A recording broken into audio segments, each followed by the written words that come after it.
안녕하십니까. 안식일학교 교과방송의 김주성입니다. 제4과 교과 제목은 사랑과 자비의 하나님입니다. 1월 19일 일요일 교과 제목은 어머니의 사랑보다 더한 사랑입니다. 가장 위대한 사랑의 경험을 꼽자면 아마도 자녀에 대한 부모의 사랑일 것입니다. 성경은 자주 부모의 사랑을 비유로 하나님께서 백성들에게 베푸시는 놀라운 긍휼하심과 자비하심을 설명합니다. 부모가 자식에게 헌신하는 감정에서 발휘되는 그 아름다운 인간의 깊이 있는 경험에 비할 수 없을 만큼 하나님의 사랑이 놀랍다고 설명합니다. 시편 103편 13절과 이사야 49장 15절 그리고 예레미야 31장 20절을 보면서 하나님의 사랑과 자비의 특징과 깊이를 어떻게 묘사하는지 보겠습니다.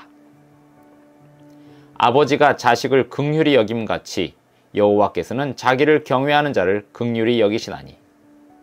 이어서 이사야 49장 15절입니다.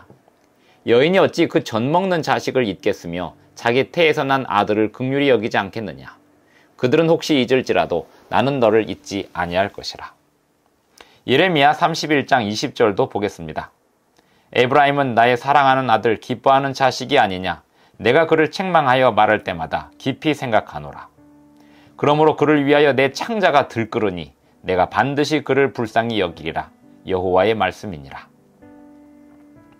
이 성경절들을 보면 하나님이 우리들을 당신의 사랑하는 자녀들로 간주하고 계심을 알 수 있습니다.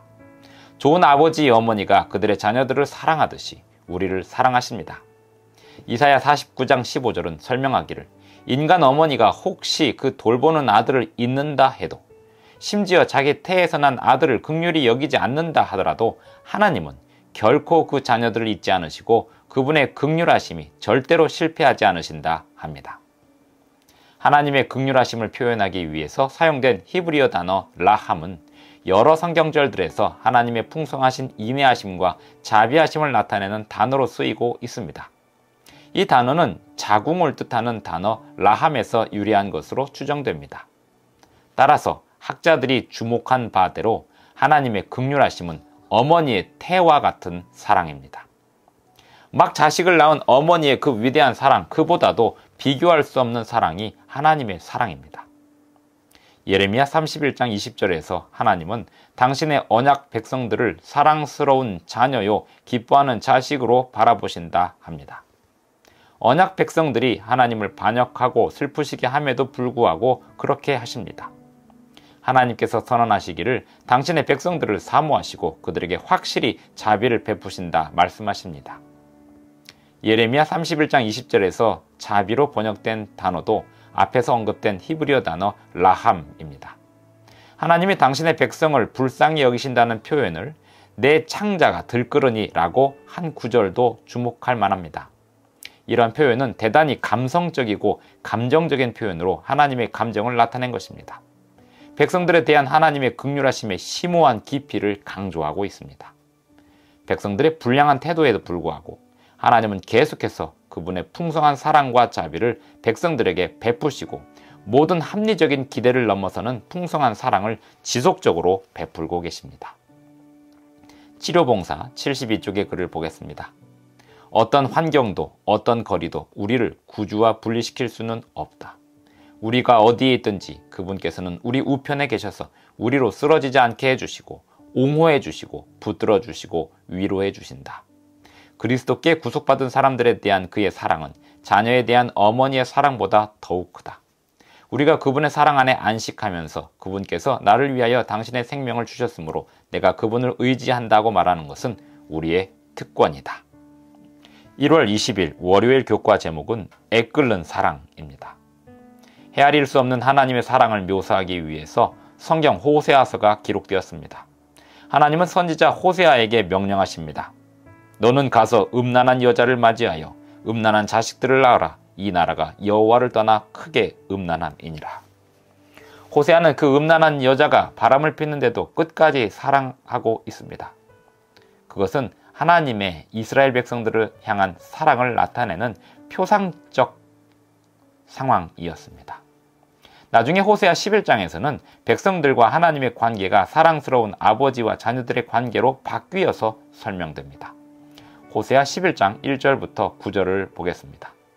이스라엘이 어렸을 때 내가 사랑하여 내 아들을 애굽에서 불러냈거늘 선지자들이 그들을 부를수록 그들은 점점 멀리하고 바알들에게 제사하며 아로 새긴 우상 앞에서 분향하였느니라.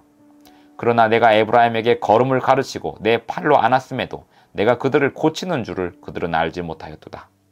내가 사람의 줄, 곧 사랑의 줄로 그들을 이끌었고 그들에게 대하여 그 목에서 멍에를 벗기는 자 같이 되었으며 그들 앞에 먹을 것을 두었노라. 그들은 애굽 땅으로 되돌아가지 못하겠거늘 내게 돌아오기를 싫어하니 아수르 사람이 그 임금이 될 것이라. 칼이 그들의 성읍들을 치며 빗장을 깨뜨려 없이 하리니 이는 그들의 계책으로 말미암음이니라. 내 백성이 끝끝내 내게서 물러가나니 비록 그들을 불러 위에 계신 이에게로 돌아오라 할지라도 일어나는 자가 하나도 없도다. 에브라임이여 내가 어찌 너를 놓겠느냐. 이스라엘이여 내가 어찌 너를 버리겠느냐. 내가 어찌 너를 아드마같이 놓겠느냐. 어찌 너를 스보임같이 두겠느냐. 내 마음이 내 속에서 돌이키어 나의 긍휼이 온전히 불붙듯 하도다. 내가 나의 맹렬한 진노를 나타내지 아니하며 내가 다시는 에브라임을 멸하지 아니하리니 이는 내가 하나님이요 사람이 아님이라. 내 가운데 있는 거룩한 이니 진노함으로 내게 임하지 아니하리라. 백성들을 향한 하나님의 사랑은 자녀를 향한 부모의 친밀한 애정에 비유되곤 합니다. 성경은 어린아이에게 걷는 법을 가르치고 사랑스러운 아이를 팔로 안고 돌보고 먹이고 입히는 모습과 자녀를 사랑스럽게 돌보는 부모의 사랑을 묘사하며 하나님의 사랑을 설명합니다. 하나님은 당신의 백성들을 사람이 자기의 아들을 안는 것 같이 돌보셨고 자비로 그들을 구원하시고 옛적 모든 날에 그들을 드시며 안으셨다고 설명합니다.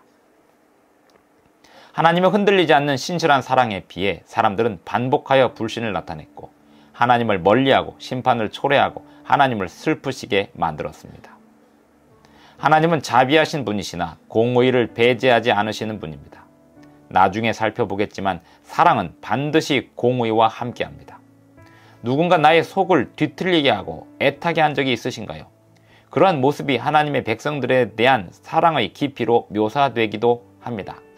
성경이 심장이 뒤집히고 마음이 불붙는다는 표현을 쓰고 있는데 감정의 깊이를 나타내는 관용적인 표현으로 하나님과 인간의 감정 모두에게 쓰고 있습니다.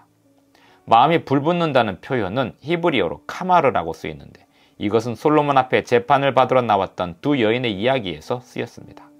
한 명의 아이를 놓고 서로 자기 아이라고 우기는 여자들의 이야기였습니다. 솔로몬이 유아를 둘로 가르라고 했을 때 그 아이의 진짜 엄마의 감정이 마음이 불붙는다 했습니다. 하나님의 사랑도 그토록 애끓는 사랑이라고 성경은 말씀하고 있습니다. 증언보감 2권 337쪽의 글을 봅니다. 그 사랑은 혀로서 나타낼 수 없고 붓으로 묘사할 수 없다. 그대는 매일의 생애에서 그 사랑을 명상할 수 있고 그대는 그 사랑을 깨닫기 위하여 성경을 부지런히 연구해 볼 수 있고 그대는 하나님께서 그대에게 주신 모든 능력과 재능을 다 동원하여 하늘아버지의 사랑과 긍휼을 이해하기 위하여 노력할 수도 있다. 그러나 무한한 내세가 여전히 남아있다. 1월 21일 화요일 교과 제목은 예수님의 긍휼입니다. 신약 성경에도 구약 성경에서와 같이 하나님의 긍휼하심에 관한 설명이 충분히 있습니다. 사도 바울은 하나님에 관하여 자비의 아버지시요 모든 위로의 하나님이라고 묘사합니다. 더 나아가 에베소서 2장 4절에서는 하나님은 긍휼이 풍성하신 분이시고 우리를 사랑하신 그 큰 사랑을 인하여 인류를 구속하신다고 설명합니다. 예수님은 여러 다른 비유에서 반복적으로 하나님의 사랑을 설명하면서 애타는 감정으로 사랑을 베푸시는 하나님을 묘사하고 있습니다. 구약 성경에서 하나님 사랑의 긍휼하심을 나타냈던 같은 표현이 고통받는 사람들을 향한 예수님의 자비하심과 긍휼하심을 묘사하는 데도 쓰였습니다. 다음에 나오는 성경절들을 보면서 인간의 곤경을 바라보시는 예수님의 느낌이 어떻게 설명되는지 보겠습니다. 먼저 마태 9장 36절부터 봅니다. 무리를 보시고 불쌍히 여기시니 이는 그들이 목자 없는 양과 같이 고생하며 기진함이라. 14장 14절을 봅니다. 예수께서 나오사 큰 무리를 보시고 불쌍히 여기사 그 중에 있는 병자를 고쳐주시니라. 마가복음 1장 41절을 봅니다. 예수께서 불쌍히 여기사 손을 내밀어 그에게 대시며 이르시되 내가 원하노니 깨끗함을 받으라 하시니. 마가복음 6장 34절도 봅니다. 예수께서 나오사 큰 무리를 보시고 그 목자 없는 양 같음으로 인하여 불쌍히 여기사 이에 여러 가지로 가르치시더라. 누가복음 7장 13절을 봅니다. 주께서 과부를 보시고 불쌍히 여기사 울지 말라 하시고. 복음서에서 자주 반복적으로 나오는 표현이 예수님께서 곤경에 빠진 사람들이나 도움이 필요한 사람들을 향해 불쌍히 여기셨다는 것입니다. 예수님은 백성들을 바라보시며 애통해 하셨습니다. 예수님이 예루살렘 성을 바라보시며 우셨던 장면을 떠올릴 수 있을 것입니다. 마태복음 23장 37절을 봅니다. 예루살렘아 예루살렘아 선지자들을 죽이고 내게 파송된 자들을 돌로 치는 자여, 암탉이 그 새끼를 날개 아래에 모음같이 내가 네 자녀를 모으려 한 일이 몇 번이더냐. 그러나 너희가 원하지 아니하였도다. 여기 예수님이 애통해 하시는 모습은 구약 성경에서 묘사되었던 하나님의 모습과도 상통합니다. 사실은 많은 성경학자들이 주목하는 바가 있는데 성경이 기록되던 지역에서 새끼를 돌보는 어미새의 모습은 오직 신에 대한 묘사에만 쓰였다는 것입니다. 이런 점은 많은 사람들이 생각하기를 신명기 32장 11절에서 묘사된 바의 장면을 암시하고 있다고 보고 있습니다. 독수리가 새끼 위에 너풀거리며 보호하고 새끼들을 보호하는 장면이었습니다. 구약 성경에서 하나님의 사랑에 대한 묘사와 신약 성경에서의 묘사가 같을 수밖에 없는 이유는 구약 성경에서 말씀하신 하나님이 곧 신약 성경에서 사람으로 오신 예수님 자신이기 때문이기도 하고, 아버지 하나님의 사랑과 예수님의 사랑이 같은 사랑이기 때문이기도 합니다. 산상보훈 151쪽을 읽겠습니다. 오늘날 자비는 죄인들에게 호소한다. 여호와의 말씀에 나의 삶을 두고 맹세하노니 나는 악인의 죽는 것을 기뻐하지 아니하고 악인이 그 길에서 돌이켜 떠나서 사는 것을 기뻐하노라. 이스라엘 족속아 돌이키고 돌이키라. 너희 악한 길에서 떠나라. 어찌 죽고자 하느냐 하셨다 하라.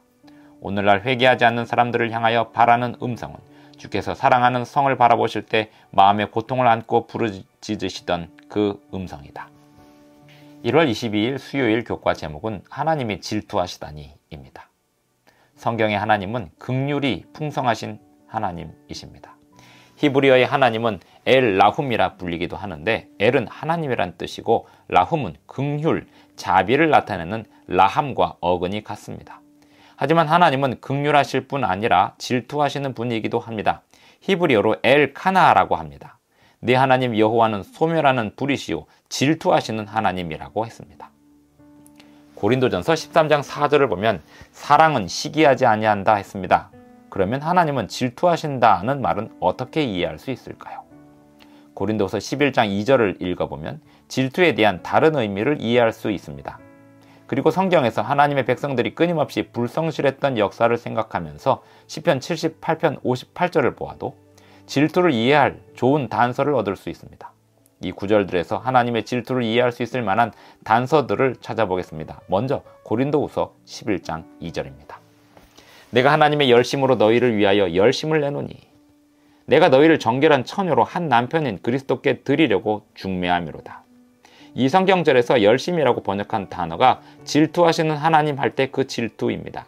이어서 시편 78편 58절을 봅니다. 자기 산당들로 그의 노여움을 일으키며 그들의 조각한 우상들로 그를 진노하게 하였으매. 여기서 진노가 질투입니다. 하나님은 왜 질투하실까요? 하나님의 질투는 무슨 뜻일까요? 어떤 사람이 남편이나 아내에 대해서 질투한다고 하면 그것은 적어도 칭찬은 아닐 겁니다. 질투라는 단어는 종종 많은 경우에 부정적인 의미를 담고 있습니다. 그런데 성경에서 하나님의 질투에는 부정적이거나 나쁜 의미가 없습니다. 그것은 의로운 열정입니다. 사랑하는 남편과 아내 사이에서만이 누릴 수 있는 독점적인 관계에서의 사랑의 표현입니다. 사랑과 반대되는 의미의 시기와 질투가 있지만 고린도서 11장 2절에 보면 하나님의 열심과 질투는 선하고 정의로운 것입니다. 하나님의 질투는 언제나 의로운 것이며 백성들을 향한 열렬한 사랑입니다. 하나님의 열정, 즉 헬라어로 카나는 백성들을 향한 심오한 사랑에서 비롯됩니다. 하나님은 백성들과의 긴밀하고 독점적인 친밀한 관계를 바라십니다. 오직 하나님만이 백성들의 신이 되셔야 합니다. 그런데 종종 하나님이 괄시를 당하시며 상대의 무시를 당하는 짝사랑하시는 분처럼 묘사되기도 합니다. 그런데 하나님의 질투와 열심은 결코 이유가 없지 않으며 불중하고 악한 백성들을 향해서 하고 계십니다. 하나님의 질투 또는 열렬한 사랑은 인간의 질투와 같은 부정적인 의미가 없는 것입니다. 하나님의 질투는 시기와 다르며 백성들의 유익을 위한 정당하고 진실한 열정입니다. 교회 증언 5권 300쪽의 글을 봅니다. 하나님은 질투하는 하나님이시다. 그분은 경홀히 여김받지 않으신다. 자신의 뜻대로 모든 일을 이루어 가시는 분께서는 사람들을 여러 가지 환경에 처하게 하시고 그들이 사는 시대와 처한 상황에 상응한 특별한 의무와 이행사항들을 그들에게 요구하기를 기뻐하실 것이다. 만일 그들이 그들에게 주어진 빛을 바로 평가할 것 같으면 그들의 재능은 크게 확대되고 고상해질 것이며 더 넓은 진리에 대한 시야가 그들 앞에 펼쳐질 것이다. 1월 23일 목요일 교과 제목은 사랑과 자비의 하나님입니다. 하나님은 사랑과 자비의 하나님이십니다. 거룩하신 하나님의 감정은 예수님의 생애에서 가장 잘 나타났습니다. 하나님은 동정과 긍휼이 많으신 분입니다. 백성들의 슬픔에 깊이 공감하십니다.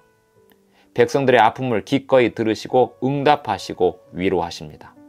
고린도전서 13장 4절로 8절을 읽으면서 하나님의 자비하심과 놀라운 사랑에 대하여 우리의 다른 사람과의 관계에 어떻게 반응하도록 부르시는지 보겠습니다. 사랑은 오래 참고, 사랑은 온유하며, 시기하지 아니하며, 사랑은 자랑하지 아니하며, 교만하지 아니하며, 무례히 행치 아니하며, 자기의 유익을 구하지 아니하며, 성내지 아니하며, 악한 것을 생각하지 아니하며, 불의를 기뻐하지 아니하며, 진리와 함께 기뻐하고, 모든 것을 참으며, 모든 것을 믿으며, 모든 것을 바라며, 모든 것을 견디느니라. 사랑은 언제까지나 떨어지지 아니하되 예언도 패하고 방언도 그치고 지식도 패하리라. 우리는 이 성경절에서 읽은 것과 같은 사랑의 관계를 갈망합니다. 그런데 우리는 이런 사랑을 다른 사람에게 하려고 하고 있을까요? 우리는 스스로 오래 참거나 온유할 수 없습니다. 우리 스스로 시기하지 않게 할 수 없고 자랑하지 않거나 무례하지 않거나 자기의 유익을 구하지 않는 게 안 됩니다. 우리는 스스로 모든 것을 참으며 모든 것을 믿으며 모든 것을 바라며 모든 것을 견디며 결코 없어지지 않을 그런 사랑을 할 수가 없습니다. 그런 사랑은 오직 우리 생애에서 성령의 열매가 맺혀져야만 나타날 수 있습니다. 그래서 성령의 부어주시는 사랑을 마음에 담고 믿음으로 그리스도 안에 있는 사람들은 하나님을 찬양하게 됩니다. 오직 하나님께만 영광을 돌리게 됩니다. 하나님의 은혜와 성령의 능력으로 우리는 어떻게 하나님의 애타는 사랑에 대해서 그 애타는 사랑이 완전히 의롭고 합리적인 사랑이라는 점에 대해서 깨달으면서 어떻게 반응하고 실질적으로 반영할 수 있을까요? 첫째, 가장 적당한 반응은 사랑이신 하나님을 예배하고 경배하는 것입니다. 둘째는 하나님의 사랑에 대해서 다른 사람들에게 동정적이고 긍휼을 베푸는 사랑으로 대함으로 반응하는 것입니다. 우리는 기독교 신앙에 단순히 만족하는 것에 그치지 않고 다른 사람들을 만족하게 하는 동기가 있어야 합니다. 마침내 우리는 우리 스스로는 우리 자신을 변화시킬 수 없음을 깨닫게 될 것이고 오직 하나님이 하실 수 있음을 인정하게 됩니다. 그러므로 하나님께 구하기를 새 마음을 달라고 기도하고 다른 사람을 위해서도 새 마음을 달라고 기도해야 합니다. 순결하고 순전한 사랑으로 고양되고 우리 안에 있는 쭉정이는 제거해달라고 기도해야 합니다. 우리의 기도가 이렇게 되어야겠습니다. 데살로니가전서 3장 12절 13절을 보겠습니다. 또 주께서 우리가 너희를 사랑함과 같이 너희도 피차간과 모든 사람에 대한 사랑이 더욱 많아 넘치게 하사 너희 마음을 굳건하게 하시고 우리 주 예수께서 그의 모든 성도와 함께 강림하실 때에 하나님 우리 아버지 앞에서 거룩함에 흠이 없게 하시기를 원하노라. 시대의 소망 762쪽의 글을 봅니다. 하나님의 사랑은 그분의 자비에 못지않게 그분의 공의에도 표현되어 있다. 공의는 그분의 보좌의 초석이며 그분의 사랑의 열매이다. 진리와 공의로부터 자비를 분리시키려는 것이 사탄의 목적이다. 사탄은 하나님의 율법의 의가 평화의 적이 된다는 것을 밝히려고 애써왔다. 그러나 하나님의 계획에는 이것들이 서로 분리될 수 없도록 단단히 결합되어 있으므로 전자는 후자 없이 존재할 수 없다는 사실을 그리스도께서 보여주셨다. 하나님은 애타는 사랑으로 우리를 돌보시고 사랑하십니다. 하나님의 사랑은 정의롭고 의로우며 신실합니다. 우리는 그 사랑에 온전히 순종하며 따라가야 합니다. 그것이 우리와 다른 사람들과의 관계를 돈독하게 해줄 것이고 풍성하게 해줄 것이며 신실하게 해줄 것입니다.